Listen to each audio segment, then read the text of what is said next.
चलो ठीक है, स्टार्ट करते हैं एक नया लेक्चर जो कि आपके बायोटेक्नोलॉजी का 4th लेक्चर है। ठीक है, तो आज हम क्या पढ़ने वाले हैं, बायोटेक्नोलॉजी की चौथी स्टेप हम पढ़ेंगे। मैंने आपको दूसरे लेक्चर में आपको बताया था कि कौन कौन सी स्टेप हम बायोटेक्नोलॉजी में करते हैं। उसके बाद हमने पढ़ लिया था कि बायोटेक्नोलॉजी में आइडेंटिफिकेशन और आइसोलेशन ऑफ डीएनए कैसे करते हैं। ठीक है, मैं एक बार आपको स्टेप्स याद दिला देती हूँ। पहली स्टेप हमारी क्या थी? पहली स्टेप हमारी थी आइडेंटिफिकेशन ऑफ डीएनए, फिकेशन ऑफ डीएनए यानी डिजायर्ड डीएनए, यानी कि वांछित जीन, वांछित डीएनए, वांछित डीएनए का आइडेंटिफिकेशन की पहचान करना है ना, उसको चिन्हित करना, उसको पहचान करना, चिन्हित करना। ठीक है, इसे हम क्या कहते हैं? Identification of DNA, desired DNA. वांछित डीएनए मतलब डिजायर्ड डीएनए, जिस डीएनए को हम चाहते हैं। दूसरा हमने किया था isolation of DNA, isolation of desired DNA, है ना, डिजायर्ड डीएनए यानी कि वांछित जीन का पृथक्करण। ये दो चीज़ें हमने कल पढ़ ली थी, है ना। पिछले लेक्चर में हमने ये 2 स्टेप पढ़ लिए थे। आज हमारा काम है तीसरा स्टेप पढ़ना, जो कि है आपका, आज हम पढ़ेंगे तीसरा स्टेप जो कि है आपका cutting of DNA. Cutting of DNA, DNA की कटिंग मतलब डीएनए को काटना, है ना, डीएनए को काटना। आज का हमारा टॉपिक यही रहेगा। ठीक है, कि डीएनए की कटिंग कैसे की जाती है, इस चीज़ को हम बहुत ही डिटेल में आज देखेंगे। तो याद करो हम क्या करते थे। मैंने एक व्यक्ति का एग्जाम्पल लेकर के आपको समझाने की कोशिश की थी कि डिज़ायर्ड डीएनए किसी व्यक्ति को आप लोगे जिसमें बहुत सारे बाल हैं और उसके बालों वाला जीन आप निकालना चाहते हो, ताकि आप अपने ऐसे व्यक्ति के अंदर डाल सको जिसके पास बाल नहीं है। ठीक है, ऐसा मैंने एग्जाम्पल के थ्रू आपको समझाया था। मैंने कहा था ये आपका खुशदिल इंसान है जिसके बहुत सारे बाल हैं, और इसका जीन हम कहाँ डालना चाहते हैं? एक दुखी इंसान में जिसके बाल नहीं है। तो हम इसका क्या कर लिए थे? इसका सेल निकाले थे। पहली बार इसकी हमने कोशिका निकाली थी, और फिर कोशिका में से हमने क्या कर लिया था? उस कोशिका में से हमने डीएनए निकाल लिया था। पिछले लेक्चर में मैंने आपको सिखा दिया था कि डीएनए कैसे निकालते हैं। हमने कई लोगों में डीएनए निकालना सीखा था। अगर जो आपका वांछित जीन है वो किसी एनिमल के अंदर है, एनिमल में हम सब भी आते हैं, ठीक है, तो किसी एनिमल के अंदर है तो उसको निकालने के लिए हम कुछ एंजाइम यूज़ करते थे, वो भी हमने पढ़े थे। उसके बाद प्लांट में अगर है तो वहाँ से कैसे निकालेंगे ये भी हमने देख लिया था। अगर वो आपके फंजाई में है वहाँ से कैसे निकालेंगे ये भी हमने जान लिया था। ठीक है, अगर वो बैक्टीरिया में है तो भी निकालना हमने पढ़ लिया था। ठीक है, तो ये चीज़ आप ध्यान रखना कि जो आपका सेल यानी कि कोशिका है, कोशिका के अंदर से डीएनए निकालने वाले स्टेप हम पिछले लेक्चर में पढ़ चुके हैं। अगर आपसे कोई भी लेक्चर मिस हुआ है, आप पहली बार देख रहे हो, तो आपको हमेशा डिस्क्रिप्शन में सबसे पहला जो लिंक मिलेगा वो इसी वीडियो की प्लेलिस्ट का लिंक मिलेगा। चाहे जो भी आप वीडियो हमारी देख रहे हो, पहला जो प्लेलिस्ट का लिंक हम डालते हैं वो उसी लेक्चर की प्लेलिस्ट का लिंक डालते हैं, तो आप जाके वहाँ देख सकते हो। ठीक है, तो देखो पहले लेक्चर में हमने कुछ जो इम्पॉर्टेंट वर्ड्स थे, इम्पॉर्टेंट टर्म्स थे, उसको समझ लिया था। दूसरे लेक्चर में हमने समझा क्या क्या स्टेप्स हैं, टोटल 8 स्टेप्स हमने देखी थी। उसके बाद हमने देख लिया था, थर्ड लेक्चर में हमने देखा कि आइसोलेशन के आइडेंटिफिकेशन कैसे करते हैं, आइसोलेशन कैसे करते हैं, डीएनए को चिन्हित कैसे करते हैं कि हाँ ये वाला हमारी पसंद का डीएनए है। ठीक है, और उसे आइसोलेट यानी कि पृथक्करण, उसको सेपरेशन कैसे करते हैं, निकालते कैसे हैं उसको उस व्यक्ति के अंदर से या उस जीव के अंदर से, तो उसको कहते हैं आइसोलेशन। तो यही प्रोसेस हमने कल पढ़ी थी। इसकी कोशिका निकालेंगे, कोशिका में से क्या निकाल देंगे? डीएनए निकाल देंगे। ठीक है, यहाँ तक हमने पढ़ लिया था। अब हमारा डीएनए तो कुछ इस तरह का होता है, पूरा डीएनए हमको चाहिए नहीं, हमको तो केवल एक जीन चाहिए। यहाँ पे सपोज कर लो यहाँ पे एक जीन है, हमको सिर्फ क्या चाहिए? वो जीन चाहिए। एक मिनट बच्चों, तो हमको क्या चाहिए? हमको पूरा का पूरा डीएनए तो नहीं चाहिए, हमको सिर्फ और सिर्फ ये वाला जीन चाहिए। और यही जीन जो मैं रेड कलर से आपको दिखा रही हूँ, यही जीन क्या है? आपका डिजायर्ड जीन है। डिज़ायर्ड डीएनए कह लो, या फिर कह लो डिज़ायर्ड जीन है ना, जिसे हिंदी में आप कहोगे वांछित जीन, वांछित जीन, यही वाला जीन हमको चाहिए। तो इसको यहाँ से निकालने के लिए काटना पड़ेगा, है ना, वही काटने की प्रोसेस हम आज देखने जा रहे हैं। तो समझ में आ गया आज आपको कि हम लोग क्या करने वाले हैं। हम पढ़ने जा रहे हैं कटिंग ऑफ डीएनए, कैसे डीएनए को काटा जाता है, ठीक है। तो एक और बात मैं आपको बता दूं, आपकी एनसीईआरटी में ना सारी चीज़ें बहुत बिखेर के लिखी हुई हैं, कोई कॉन्सेप्ट कहीं लिखा है, कोई कॉन्सेप्ट कहीं लिखा है।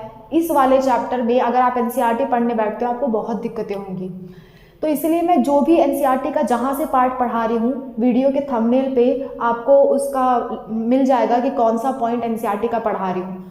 तो पिछले भी लेक्चर में मैंने पढ़ाया था 11.3.1 मैंने पढ़ाया था, ठीक है। तो वो पार्ट आप जाके एक बार पढ़ लिया करो। जब मैं आपको एक बार लेक्चर पढ़ा दिया करूँ, फिर जाके आप वो पैराग्राफ एनसीईआरटी का पढ़ लिया करो, क्योंकि एनसीईआरटी पढ़नी बहुत ज़रूरी है।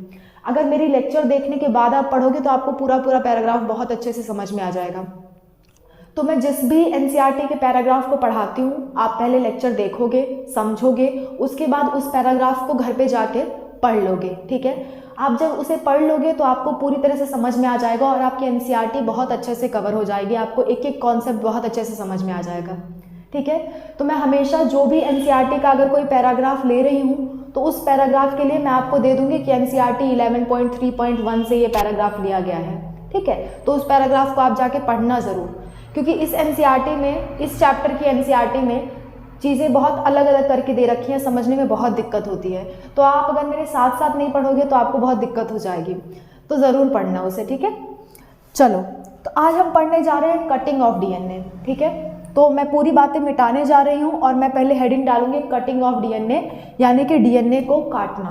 कैसे काटा जाता है, ये इतनी आसान नहीं है। मैंने आपको बताया था 8 स्टेप आपको बहुत ध्यान से करनी पड़ेगी और बहुत समझ के करनी पड़ेगी, ठीक है। तो आज हम सिर्फ यही पढ़ेंगे, कटिंग ऑफ डीएनए, कैसे डीएनए को काटा जाता है। तो चलो हेडिंग डाल लो कटिंग ऑफ डीएनए, और इन सबको मैं मिटा रही हूँ, ठीक है।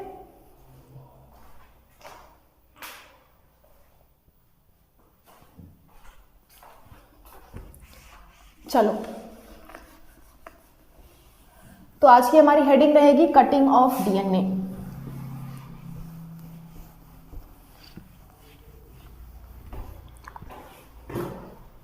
ठीक है, तो आज हम 4th पॉइंट पढ़ने जा रहे हैं, सॉरी 3rd पॉइंट पढ़ने जा रहे हैं। पहला हमने आइडेंटिफिकेशन किया था, फिर आइसोलेशन, अब करने जा रहे हैं कटिंग, कटिंग ऑफ डीएनए, ठीक है, यानी कि डीएनए को काटना, डीएनए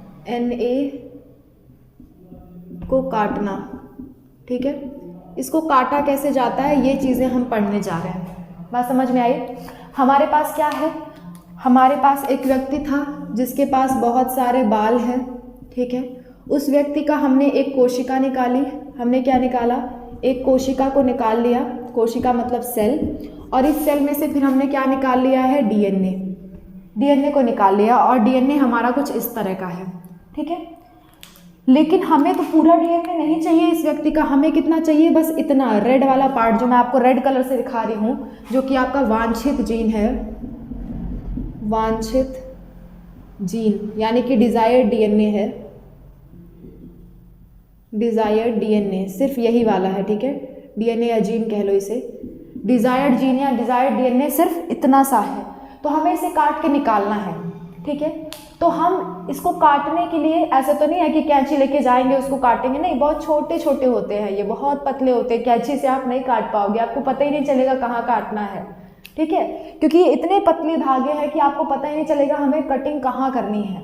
तो इसके लिए वापस से आपको एक एंजाइम इस्तेमाल करना पड़ता है जिसे हम कहते हैं रिस्ट्रिक्शन एंजाइम, ठीक है। तो हेडिंग डालो, डीएनए को काटने के लिए जो एंजाइम इस्तेमाल होता है उसे कहते हैं रिस्ट्रिक्शन एंजाइम, ठीक है। तो आप ये लाइन ज़रूर लिख लेना अपने इस हेडिंग के अंदर, कटिंग ऑफ डीएनए के हेडिंग के अंदर आप पहली लाइन यही लिखोगे कि डीएनए को काटने के लिए जो एंजाइम यूज़ होता है उसे हम कहते हैं रिस्ट्रिक्शन एंजाइम, ठीक है। क्या कहते हैं, रिस्ट्रिक्शन एंजाइम। अब रिस्ट्रिक्शन एंजाइम जो है ना वो भी 2 प्रकार के होते हैं। अब पहले इस एंजाइम के बारे में समझ ले पूरी तरह से, फिर डीएनए को क्या करेंगे, हम काटेंगे। ठीक है। रिस्ट्रिक्शन एंजाइम भी क्या होते हैं, दो तरह के होते हैं। एक होते हैं आपके रिस्ट्रिक्शन एंडोन्यूक्लियस और दूसरे होते हैं रिस्ट्रिक्शन एक्सोन्यूक्लियस। ठीक है, एंडोन्यूक्लियस और एक्सोन्यूक्लियस, बात समझ में आ रही है।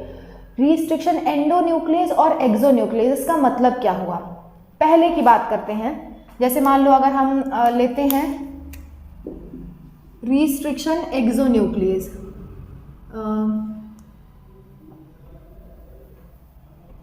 रिस्ट्रिक्शन एक्सोन्यूक्लियस, अगर मैं इस रिस्ट्रिक्शन एक्सोन्यूक्लियस देती हूँ तो देखना ये डीएनए को कैसे काटता है। मान लेते हैं ये हमारा क्या है, ये हमारा पूरा डीएनए है। ठीक है, ये हमारा क्या है, पूरा डीएनए है। तो ये क्या करेगा, डीएनए को एक किनारे से काटना शुरू कर देगा। ठीक है, एक किनारे से ऐसे ऐसे ऐसे ऐसे ऐसे ऐसे पूरा काटते जाएगा, एक किनारे से काटते जाएगा और कई सारे टुकड़े बना देगा। ठीक है, एक किनारे से वो काटना शुरू करेगा, दोनों मतलब ऐसा नहीं है कि बीच में से काटना शुरू करेगा, किनारों से काटना शुरू करेगा।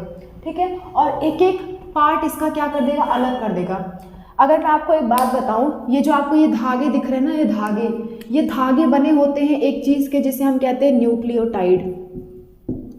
न्यूक्लियोटाइड क्या होता है, जेनेटिक्स में आपने पढ़ा होगा। अगर नहीं पढ़ाया तो मैं जेनेटिक्स का लेक्चर बनाऊंगी, तब आप पढ़ सकते हो, अभी इसको बता पाना पॉसिबल नहीं है ना। बस आप इतना समझो कि ये जो धागे आपको दिख रहे हैं ना, दो धागे, ये दोनों धागे किसके बने हुए हैं, न्यूक्लियोटाइड के बने हुए हैं। ठीक है, किसके बने हुए हैं, न्यूक्लियोटाइड के बने हुए हैं। इसका नाम आप याद रख लो कि न्यूक्लियोटाइड के ये बने हुए हैं। ये क्या है मैं आपको बिल्कुल समझाऊंगी जब मैं आपको जेनेटिक्स पढ़ाऊंगी। ठीक है, और अगर आपने पढ़ा है तो बहुत अच्छी बात है, नहीं भी पढ़ा है तो बस अभी के लिए आप इतना जान लो कि ये धागे जो डीएनए के हैं वो किसके बने हैं, न्यूक्लियोटाइड के बने हैं। ठीक है, अच्छा, तो ये क्या होता है, ये एक एक न्यूक्लियोटाइड को क्या कर देता है, अलग कर देता है। रिस्ट्रिक्शन एक्सोन्यूक्लियस जो है, इस धागे के एक एक न्यूक्लियोटाइड को काट काट के क्या कर देता है, अलग कर देता है। बात समझ में आ रही है। रिस्ट्रिक्शन एक्सोन्यूक्लियस का काम है कि एक किनारे से काटना शुरू करेगा और एक एक न्यूक्लियोटाइड को क्या कर देगा, अलग कर देगा। ये किसका काम है, रिस्ट्रिक्शन एक्सोन्यूक्लियस का काम है। बात समझ में आ रही है, ठीक है। तो ये हो गया आपका रिस्ट्रिक्शन एक्सोन्यूक्लियस की बात। एक एक न्यूक्लियोटाइड को ये क्या करता है, अलग करता है। तो मैं लिख देती हूँ, इसके लिए मैं लिख दे रही हूँ सेपरेट न्यूक्लियोटाइड्स। ये क्या करता है, न्यूक्लियोटाइड को क्या कर देता है, सेपरेट कर देता है, अलग अलग कर देता है, एक एक न्यूक्लियोटाइड को काट काट के अलग कर देता है। ठीक है, अच्छा, दूसरे की बात करते हैं जो कि है रिस्ट्रिक्शन एंडोन्यूक्लियस। इसको एक बार बना लो, फिर मैं आपको रिस्ट्रिक्शन एंडोन्यूक्लियस कैसे काम करता है वो बताती हूँ। बना लो इसे, चलो ठीक है, मैं आई होप आपने बना लिया होगा। अब मैं दूसरे वाले की बात करती हूँ जो है रिस्ट्रिक्शन एंडोन्यूक्लियस। ठीक है, दो तरह के रिस्ट्रिक्शन एंजाइम है ना, दो तरह से डीएनए को काटा जा सकता है, एक रिस्ट्रिक्शन एक्सोन्यूक्लियस से, दूसरा रिस्ट्रिक्शन एंडोन्यूक्लियस से। ठीक है, रिस्ट्रिक्शन एक्सोन्यूक्लियस से और रिस्ट्रिक्शन एंडोन्यूक्लियस से। देखना, मान लो ये क्या है, आपका डीएनए है। आप कहोगे मैम अभी तो ऐसे बनाया था, अब ऐसे क्यों बना रहे हो, मैंने इसको पकड़ के ऐसे कर दिया है बस, और कुछ नहीं। ठीक है, कि इसको ऐसे था, मैंने पकड़ के इसे लिटा दिया, दैट्स इट। आप कैसे भी बना सकते हो। ठीक है, तो ये आपका क्या है, ये मान लो आपका डीएनए है। अच्छा, ये वाले रिस्ट्रिक्शन एंजाइम क्या करते हैं, किसी एक जगह पे जाकर के काटते हैं, चाहे जहां नहीं काट देगा, कोई एक पर्टिकुलर जगह पे जाके काटेगा। मान लो यहाँ पे काट रहा है, ठीक है, बात समझ में आ रही है। मान लो यहाँ पे काट रहा है, यहाँ पे काट रहा है, तो ये एक जगह को आइडेंटिफाई करता है, देखता है कि किस जगह मुझे काटना है। ऐसा नहीं चाहे जहाँ से काटना शुरू कर दिया, नहीं, ये स्मार्ट है, देखता है कि कहाँ से मुझे काटना है। हर रिस्ट्रिक्शन एंडोन्यूक्लियस अलग अलग जगह पे कटिंग करता है, मैं आपको बताऊंगी इस बारे में। तो ये क्या करता है, एक स्पेसिफिक साइड पे कटिंग करता है, एक निश्चित जगह पे कट करता है। ऐसा नहीं है चाहे जहाँ काटते चले गए, नहीं, ये एक निश्चित जगह पे कट करता है। और हम इसके लिए कहते हैं कि it cut DNA at specific site. Specific site मतलब एक निश्चित जगह पे कट करेगा, ऐसा नहीं है कि एक किनारे से काटता चला जा रहा है, नहीं, ये एक निश्चित जगह पे कट करता है। ठीक है, अब ज़रा सोचने वाली बात है, सोचना ज़रा, क्या हमको इस डीएनए को एक किनारे से काटते जाना है या हमको सिर्फ ये जीन काट के निकालना है? हमारा मकसद तो है सिर्फ ये जीन काट के निकालना है, हमको पूरा डीएनए काटने से कोई मतलब नहीं है। तो हम कौन सा रिस्ट्रिक्शन एंजाइम यूज़ करेंगे? रिस्ट्रिक्शन एंडोन्यूक्लियस, जो जा करके यहाँ पे इतने पार्ट को काट करके ले आए। बात समझ में आ रही है? जो इतने पार्ट को काट करके ले आए उसी को हम क्या कहेंगे? उसी को हम यूज़ करेंगे जो सिर्फ इतना पार्ट काटे। पूरा डीएनए काटने में हमें कोई इंटरेस्ट नहीं है, हमें कोई मज़ा नहीं आ रहा कि एक किनारे से डीएनए काटते जाएंगे, तो हम एक्सोन्यूक्लियस नहीं इस्तेमाल करेंगे। हम क्या इस्तेमाल करेंगे? एंडोन्यूक्लियस। अगर आपने एक्सोन्यूक्लियस बाई चांस इस्तेमाल कर भी दिया तो हो सकता है ये जीन को भी कई सारे टुकड़ों में काट दे। एक्सोन्यूक्लियस वाला तो एक किनारे से काटता जाएगा, तो हो सकता है आपका जीन भी कई टुकड़ों में कट जाए।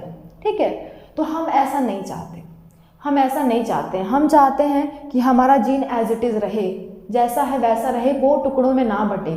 तो हम क्या इस्तेमाल करेंगे? हम रिस्ट्रिक्शन एंडोन्यूक्लियस इस्तेमाल करेंगे। ठीक है, तो इतनी बातें आप नोट कर लो। अच्छा, एक और बात, जीन सिर्फ एक तरफ नहीं हो सकता है, ये दोनों तरफ को मिला करके हम कहते हैं, ये पूरा पार्ट मिला करके एक जीन बनाएगा। ठीक है, डीएनए का ये पूरा पार्ट एक जीन है। मैंने हर जगह आपको एक तरफ कलर करके दिखा दिया था, उसको थोड़ा सा आप समझ लेना, ये पूरा का पूरा एक जीन है। ठीक है, ऐसा नहीं है कि मतलब एक जीन यहाँ पे है एक जीन यहाँ नहीं, ऐसे मतलब बराबर से होगा। मान लो यहाँ एक जीन है तो यहाँ पे ये दोनों मिला करके एक जीन कहा जाएगा। ठीक है, चलो खैर इस पार्ट में ज़्यादा नहीं जाते हैं, ज़्यादा इंपॉर्टेंट नहीं है ये, बस आप ये बातें नोट कर लो कि ये क्या करता है, डीएनए को एक स्पेसिफिक साइट पे कट करता है, एक निश्चित जगह पे कट करता है। इसको आप लिख लो और हमें इसी के बारे में पढ़ना है क्योंकि हमें इसी को इस्तेमाल करना है ना। तो हम किसके बारे में पढ़ेंगे? रिस्ट्रिक्शन एंडोन्यूक्लियस, जो कि आपके दूसरे तरह का एंजाइम था, दूसरे तरह का रिस्ट्रिक्शन एंजाइम था। ठीक है, तो इसे आप नोट कर लो, फिर आगे बढ़ते हैं। चलो, तो आई होप आपने नोट कर लिया होगा, तो मैं इसे मिटा रही हूँ। अब देखो, अब हमें पता चल गया कि कौन सा हम एंजाइम यूज़ करने वाले हैं। हम एंजाइम यूज़ करेंगे रिस्ट्रिक्शन एंडोन्यूक्लियस। ठीक है, अब देखना, रिस्ट्रिक्शन एंडोन्यूक्लियस हम इस्तेमाल करेंगे, उसके बारे में कुछ और चीज़ें आपके लिए जानना ज़रूरी है। ठीक है, जो आपके रिस्ट्रिक्शन एंजाइम होते हैं, रिस्ट्रिक्शन एंजाइम मैंने बताया दो तरह के होते हैं, है ना। तो रिस्ट्रिक्शन एंजाइम को डायरेक्टली आप कह सकते हो न्यूक्लिएजेस भी, न्यूक्लिएजेस, क्योंकि इसी में क्या आते हैं? एंडोन्यूक्लियस और क्या आते हैं? एक्सोन्यूक्लियस। ठीक है, तो रिस्ट्रिक्शन एंजाइम का दूसरा नाम होता है न्यूक्लिएजेस और इसी का दूसरा नाम होता है molecular scissor. Molecular scissors, scissors मतलब होता है कैंची, है ना। सीजर मतलब क्या होता है? कैंची होता है। मॉलिक्यूलर मतलब होता है मॉलिक्यूल्स के लेवल पे, अणुओं के लेवल पे। तो इसके अणुओं को वो क्या काटता है? काट देता है, इसके मॉलिक्यूल्स को काट देता है, और काटने का काम कौन करता है? कैंची करती है। इसलिए इसको हम क्या कहते हैं? मॉलिक्यूलर सीजर्स, है ना, मॉलिक्यूलर कैंची कहते हैं, काटने वाली। ठीक है, तो ये बातें हो गई रिस्ट्रिक्शन एंजाइम के बारे में। इतनी बातें नोट करो और फिर हम लिखने वाले हैं कि पहला रिस्ट्रिक्शन एंजाइम कौन सा था जिसने हमने डिस्कवर किया था और ये कहाँ से निकाले जाते हैं, ये भी हमारे लिए पढ़ना ज़रूरी है ना। तो एक बार इसको नोट करो, फिर हम आगे बढ़ते हैं। आई होप आपने नोट कर लिया होगा। चलो आगे बढ़ते हैं और इसे और समझते हैं। ठीक है, चलो, तो पहला रिस्ट्रिक्शन एंजाइम जो डिस्कवर किया गया था, फर्स्ट रिस्ट्रिक्शन एंजाइम, आप इसको लिखना, first restriction enzyme discovered was HindII। इस रिस्ट्रिक्शन एंजाइम का नाम था HindII। ये पहला रिस्ट्रिक्शन एंजाइम था जो हमने ढूंढ निकाला था, जो हमने खोजा था। ठीक है, दूसरी बात आप ये लिखोगे, जो आपके रिस्ट्रिक्शन एंजाइम होते हैं ना, ये सिर्फ और सिर्फ ऐसा नहीं है कि ये कहीं से भी निकाल लोगे आप, नहीं, ये जनरली किससे निकाले जाते हैं? बैक्टीरिया से निकाला जाता है। किससे निकाला जाता है? बैक्टीरिया से निकाला जाता है रिस्ट्रिक्शन एंजाइम। याद रखना, रिस्ट्रिक्शन एंजाइम कहाँ से हम प्राप्त करते हैं? बैक्टीरिया से प्राप्त करते हैं, जीवाणु से प्राप्त करते हैं, जीवाणु। ठीक है, जीवाणुओं से हमें क्या मिलता है, हमें मिलता है रिस्ट्रिक्शन एंजाइम। ठीक है, अच्छा मैं सिर्फ रिस्ट्रिक्शन एंडोन्यूक्लियस नहीं कह रही हूँ, एक्सोन्यूक्लियस भी, दोनों मिला करके कहाँ से निकलते हैं, हमारे बैक्टीरिया से। लगभग 230 स्ट्रेन, स्ट्रेन मतलब होता है वैरायटी, है ना, प्रकार। ठीक है, तो हमें क्या समझ में 230 तरह के स्ट्रेन मतलब प्रकार। जैसे बैक्टीरिया के लिए, जैसे आप पेड़ों को कहते हो वैरायटी, कहते हो कि इस वैरायटी का पौधा, उस वैरायटी का पौधा, ऐसे बैक्टीरिया की वैरायटी के लिए हम जो वर्ड इस्तेमाल करते हैं उसे हम कहते हैं स्ट्रेन। ठीक है, तो बैक्टीरिया के 230 तरह के बैक्टीरिया से टोटल 900 एंजाइम आज तक हम निकाल चुके हैं। 900 रिस्ट्रिक्शन एंजाइम निकाला जा चुका है। ठीक है, निकाला जा चुका है। अभी तक हम लोग 900 तरह के रिस्ट्रिक्शन एंजाइम निकाल चुके हैं, जिसमें से आपका पहला जो रिस्ट्रिक्शन एंजाइम था वो था HindII। ठीक है, HindII नाम का restriction enzyme first restriction enzyme था जो कि निकाला गया था, जो कि ढूंढना गया था। और ये HindII जो है ना, रिस्ट्रिक्शन एंडोन्यूक्लियस है। ठीक है, ये एंडोन्यूक्लियस वाले में आता है, रिस्ट्रिक्शन एंडोन्यूक्लियस है ये। तो इस बात को आप याद रखना, चाहो तो लिख लो। जो आपका HindII है वो क्या है, रिस्ट्रिक्शन एंडोन्यूक्लियस है। ठीक है, तो इस बात को आप लिख लेना, रिस्ट्रिक्शन एंडोन्यूक्लियस है ये। ठीक है, तो इतनी बातें हो गई आपके 900 रिस्ट्रिक्शन एंजाइम हैं जो कि 230 तरह के बैक्टीरिया से निकाले जा चुके हैं। और ये रिस्ट्रिक्शन एंजाइम करते क्या हैं, डीएनए को काटने का काम करते हैं। ठीक है, रिस्ट्रिक्शन एंजाइम का काम ही होता है कि ये क्या करेंगे, डीएनए को काटने का काम करेंगे। ओके,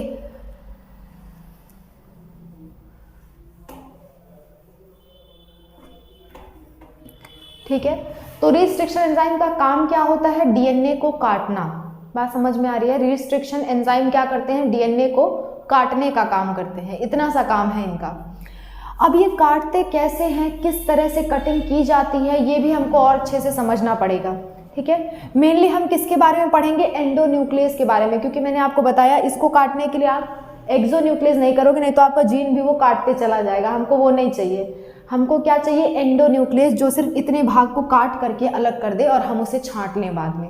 ठीक है, हम नहीं चाहते कि इसको भी वो कटिंग लगा दे, इसको भी छोटे छोटे टुकड़ों में बांट दे, इसलिए हम क्या यूज़ करेंगे, रिस्ट्रिक्शन एंडोन्यूक्लियस, एक्सोन्यूक्लियस यूज़ नहीं करेंगे, एक्सोन्यूक्लियस का इस्तेमाल नहीं करेंगे। ठीक है, तो इतनी बात आपको समझ में आ गई होगी। मैं इसको मिटा रही हूँ, तब तक आप लिख लो एक बार इसे, इतनी चीज़ें लिख लो, फिर मैं इसको मिटा के कुछ आगे की बातें आपको समझाती हूँ। ठीक है, चलो तो इसको मिटाती हूँ मैं।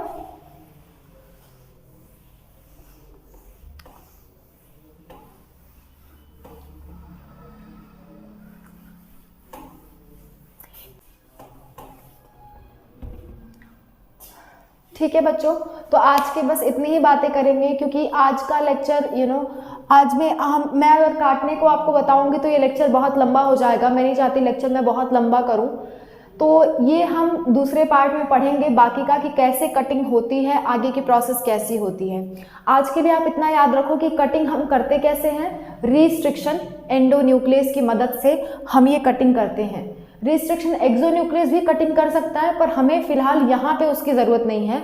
हम अपने बायोटेक्नोलॉजी में क्या इस्तेमाल करने वाले हैं, रिस्ट्रिक्शन एंडोन्यूक्लियस। ठीक है, तो इतनी बातें आप पढ़ना। आपकी एनसीईआरटी का मैं आपको बता दूंगी कि कौन से पॉइंट में ये लिखा हुआ है, तो आप उसे पढ़ना, उसकी रीडिंग ज़रूर लगाया करो एनसीईआरटी की, और बहुत अच्छे से तैयारी करो। जहाँ भी कोई भी दिक्कत आती है हमें बताओ, हम उसे ज़रूर सॉल्व करेंगे आपके लिए। ठीक है, ओके, तो मिलते हैं नेक्स्ट क्लास में। अभी ये टॉपिक ख़त्म नहीं हुआ है, थोड़ी सी चीज़ें इसमें और बाकी हैं, वो हम अगली क्लास में कवर कर लेंगे। ठीक है, उसके बाद हमारा ये थर्ड टॉपिक भी क्या हो जाएगा, ख़त्म हो जाएगा। ओके, तो आज के लिए बस इतना ही, मिलते हैं नेक्स्ट क्लास में।